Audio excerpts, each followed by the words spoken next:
পুরুষোত্তম বন্দে পুরুষোত্তম। পরম দেওয়ালের চরণে কোটি কোটি প্রণাম। উপস্থিত সকল ভিত্তিক দেবতাবৃন্দ এবং বৈশাখী পরিক্রম উদযাপন পরিষদের সকল কর্মকর্তাবৃন্দ, চট্টগ্রাম জেলা সৎসঙ্গ কর্মকর্তাবৃন্দ, সর্বোপরি আমার শ্রদ্ধেয় সদস্যরা, সবাইকে জানাই রাশিতে জয়গুরু শুভ প্রণাম। আগামী মাসে শুভ হবে। আগামী মাসে যারা সংগ্রহণের জন্য আজকে আশ্বাস দেবেন তাদের জন্য অনেক অনেক শুভকামনা এবং সবাইকে জানাই শুভ প্রণাম। কথা বেশি বলবো না, কথা বলার সময় নেই, কারণ অনেক রাত হয়ে গেছে। আসলে অধিবেশন অনেক আগে শুরু করার কথা, আমরা দূর থেকে এসেছি বলে পারিনি। আগামী দিন বিবাহ অধিবেশন হলে আমার মায়েরা এখানে সুন্দর সঙ্গীত করে, তাদের কণ্ঠে সঙ্গীত শ্রবণ করবো। আমার শ্রদ্ধেয় লিটনদা অনেকক্ষণ ধরে আক্ষেপমূলক শুভেচ্ছা বক্তব্য রেখেছিলেন, যেটি হচ্ছে যে আমাদের শ্রী ঠাকুরের নির্দেশনা কি, আমরা কি চাই। আমি এখানে এসেই ঠাকুর করে দেখলাম ঠাকুরের আর সিংহাসনে শ্রী ঠাকুর যেখানে বসে আছেন, সেই আসনটি দেখে আমি সে তার রেশ ধরে এই আসনটির উপর একটা কথা বলছি। শ্রী ঠাকুর বলছেন, আমার ছবি সিংহাসনে দুইটি রাখা, অন্য কারো ছবি তো রাখা যাবে না, শ্রী ঠাকুরের ছবিও দুইটি রাখা আছে। তাহলে কি হবে? আমার ধ্যানটা দ্বিধা বিভক্ত হবে, আমার যে প্রার্থনাটা আমার দ্বিধা বিভক্ত হবে, আমার নিষ্ঠা হবে না, একনিষ্ঠ হতে পারবে না। তাই একটি বিগ্রহ রাখতে হবে শ্রী ঠাকুরের আসন।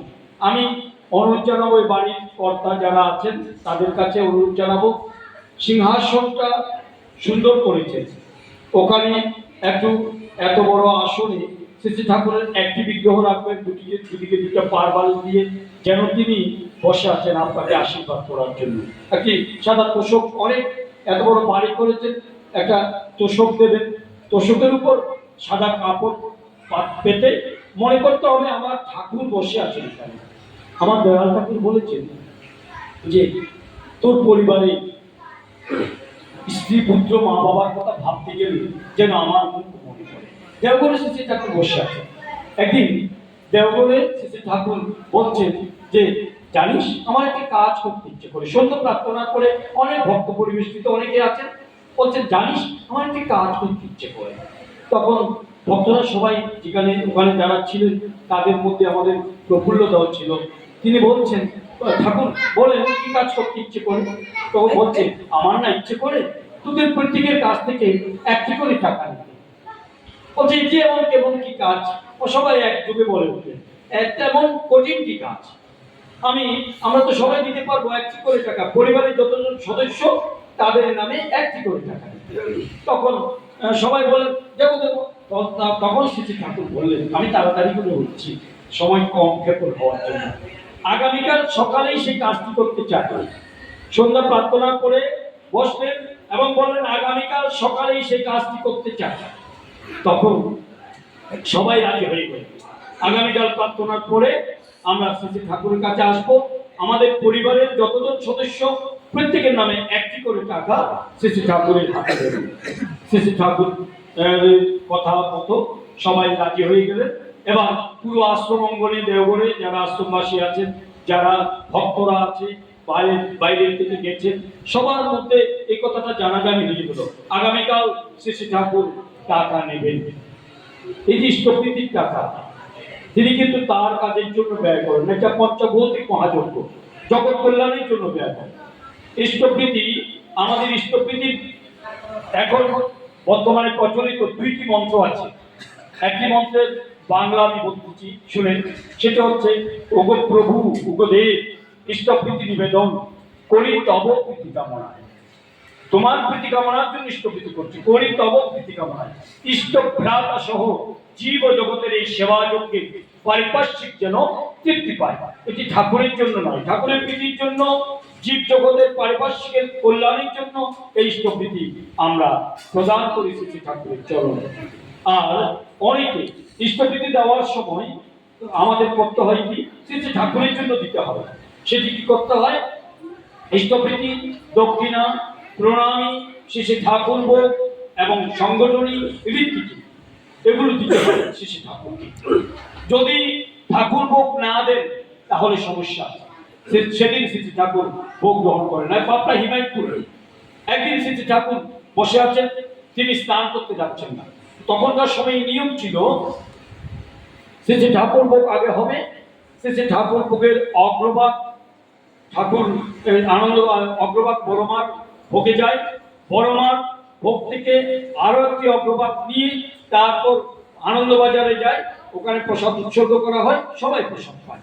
ঠাকুরের ভোগ এবং বড়মার ভোগ, শ্রী শ্রী বড়মার ভোগ আগে হতে হয়, এটি নিয়ম ছিল।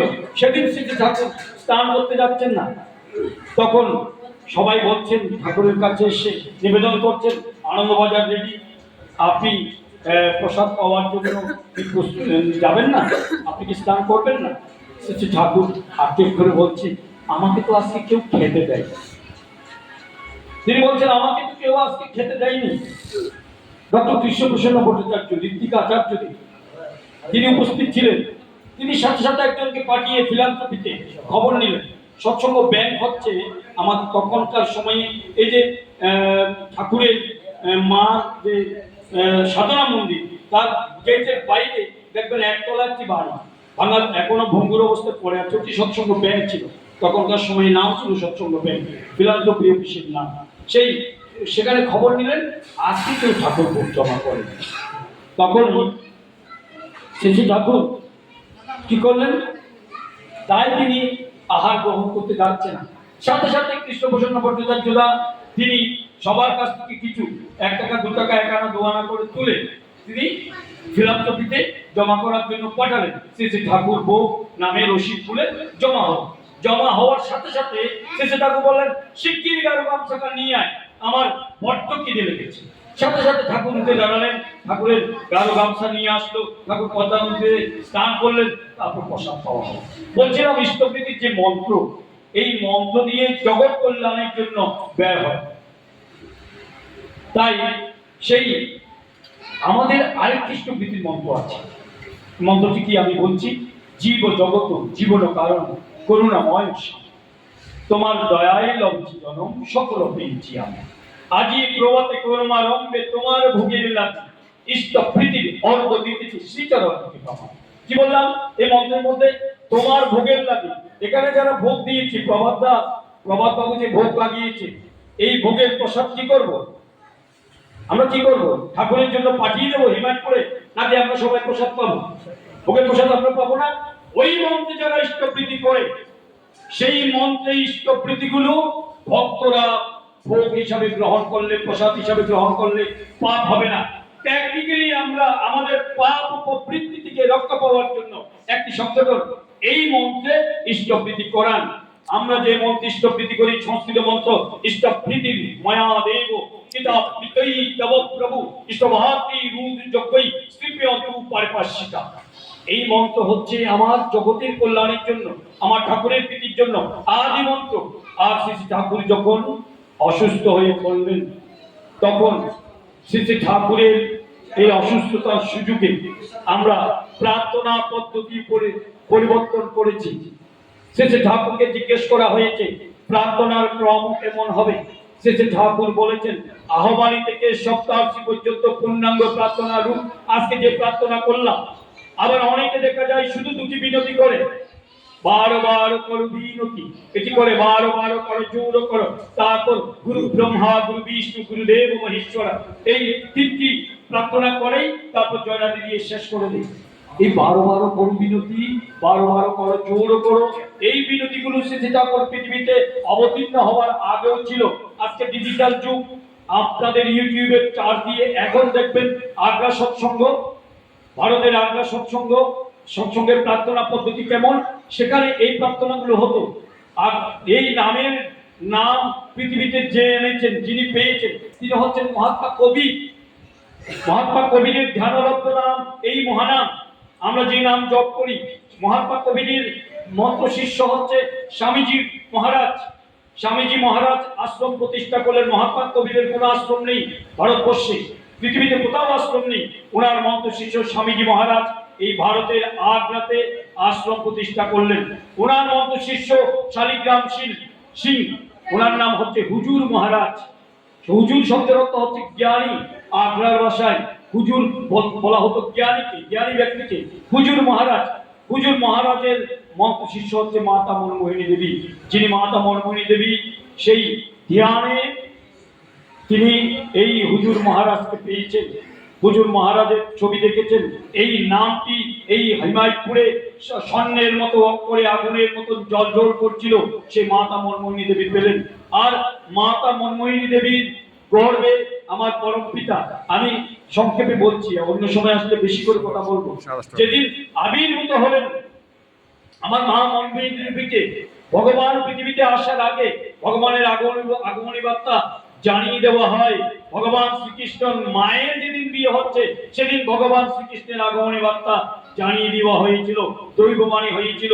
মা মনমোহিনী দেবীর চিঠি লিখে হুজুর মহারাজকে, শালিগ্রাম সিং মহারাজকে জানালেন যে গুরুদেব, আমি আমার গর্ভে আপনার মতন সন্তান চাই। তখন মা মনমোহিনী দেবীর বিয়ে হয়নি। বিয়ের আগে সেদিন আমি বলেছিলাম যে ছোট্ট বালিকা যখন তাদের মধ্যে আকাঙ্ক্ষা জাগে আমি মা হব, আমার একটি সন্তান হবে, সেরকম আকাঙ্ক্ষা থাকে, তখন সেই মা মনমোহিনী দেবীর চিঠি লিখে জানালেন। তখন হুজুর মহারাজ ফের চিঠিতে বললেন, বলিস কি বেটি, তুই গর্বে আসবে এই নামে নামী পুরুষ, বিশ্ব ব্রহ্মাণ্ডের অধীশ্বর বিশ্বের কোটি কোটি প্রাণের প্রাণেশ্বর গণকবি হারে হরি শ্রীমধুসূদন তোর গর্বে আসবে। সেই আমার কি মা ঠাকুরের মায়ের গুরুদেব ছোট্টবেলায় শ্রী ঠাকুরের মাকে বলেছেন। আর শ্রী ঠাকুরের মা যখন অন্তঃসত্ত্বা, তখন এক সন্ন্যাসী ঠাকুর এসে মাকে প্রণাম করে বলেছিলেন যে আমি তোমাকে প্রণাম করছি না, তোমার গর্ভে যিনি আসতেছেন তিনি আমার আরাধ্য দেবতা, তাকে প্রণাম করছি। তিনি সেই পুরুষ, সেই নাম ঠাকুর আসার আগেও হতো। শ্রী ঠাকুর পৃথিবীতে যখন আবির্ভূত হলেন সেদিন সেই রাত রাতে হুজুর মহারাজ দেহ রক্ষা করলেন। আর দেহ রক্ষা করার আগে তিনি বললেন, কাম হো গিয়া বাঙাল মে আসল আদমি পয়দা হুয়া হয়। সে বাংলায় আসল আদমি, আসল মানুষটি এসে গেছে। তিনি দেহ রক্ষা করলেন। পরবর্তীতে সরকার সাহেব, মহারাজ সাহেব দেহ রক্ষা করার পর সরকার সাহেবের নির্দেশ ক্রমে শ্রী ঠাকুর দীক্ষা হলো মা মনমোহিনী দেবীর মাধ্যমে। আর শ্রী ঠাকুর বললেন, আর নতুন কিছু থাকতে বল না, আমি তো মা তোর গর্বে এই নাম জপ করতাম। তাই এই নামের প্রার্থনা কিন্তু অনেক আগে হতো। আর শ্রী ঠাকুর পৃথিবীতে আসার পরে নামীর প্রার্থনা হয়। নামীর প্রার্থনা কি? সংসার পার অচ্ছেদ্য বরুণ মহাপুরুষ ইষ্ট প্রকৃতি আবির্ভূত যদ্বিদ আচরণে, যত বিহিত আচরণে তৎ উপাসনাতেই ব্রতী হই। জাগ্রত হও, সবাইকে বলতেছে আগমন করো, আমরা যেন একই অবিগমন করি, এক উদ্দেশ্যেই বাক কর্ম বিনিয়োগ করি, এক নিরন্তরতাই সেই তাকেই যেন জানতে পারি। শ্রদ্ধানুষ্ঠিত অপূর্যমান স্তৈত প্রাণায় একই মন্ত্রে, একই মননে সমষ্টি উচ্চারণে বৈশিষ্ট্য পূরণী, সে বৈশিষ্ট্য পূরণী এক চেতনা অবিমন্ত্রণী সৃষ্ট হবে ও শ্রেষ্ঠ হবরায় সমান আপতি ও সম্যক হৃদয়ে জীবন বর্ধন বিদ্যমান হই। এই আহ্বানী মন্ত্রের মধ্য দিয়ে আমার দয়াল ঠাকুর পৃথিবীতে এসেছেন নামের নামী পুরুষ। সেই আগমনী বার্তাটা সমবেত প্রার্থনার অগ্রণী যিনি, তিনি আহ্বান করেন। এরপরে পুরুষোত্তম প্রণাম করি, আজকে আমরা করলাম বন্দে লোক তিলকম সমস্ত ইত্যাদি ইত্যাদি। এরপরে শ্রী ঠাকুর বললেন, মায়ের গুরুদেবের প্রার্থনাটি আগে করতে হয়, শ্রী ঠাকুরের নির্দেশ। তাই দুটি বিনতি আমরা করি, যে মায়ের গুরুদেবের প্রার্থনা, নামের প্রার্থনা। ওখানে কোথাও অনুকূল নাম নেই, অনুকূল নাম কোথাও নেই, ওখানে আছে নামের কথা। রাধা স্বামী নাম যুগায় সুইতরে কালে সবনাশ সুখ পাওহি সব দুঃখ হয়। এরপরে বার কারু বিনতি রাধা স্বামী আগে, ওখানে কোথাও অনুকূলের নাম নেই। বার কর জোরকার সবিনয় কারু পুকার, এখানে কোথাও অনুকূলের নাম নেই। অনুকূলের নাম শুরু হলো হে পরম কারণী। সে আচমন, আমরা পুজো করতে যখন বসি তখন আচমন করতে হয়। এরপরে হচ্ছে পুরুষোত্তমের ধ্যান। এই পুরুষোত্তমের ধ্যানেরও একটি অর্থ আছে।